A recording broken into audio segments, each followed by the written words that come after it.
Sige lang. Yan ang mga driver natin. Si Doc at Alan. Ito ang kotse nila. Nag-uunahan. Yan. At nauna si Doc.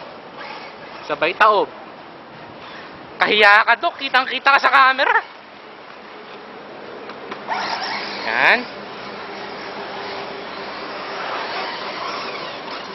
Yun. At nakikita naman natin, nag-ahabulan yung dalawa. Nauuna si Alan, sumunod si Doc. Hirap si Doc, ah. At parang hirap yata yung sasakyan ni Doc. Kita natin kung saan-saan bumabalandra yung kotse ni Doc. Ito na yung kay Alan, sunod si Doc. Taas nun, ha, sintaas ng ulo ko yun. Taas lang buhat ko rin sa camera. At punta na sila dun sa jump. Nakaharang tong puno. Okay.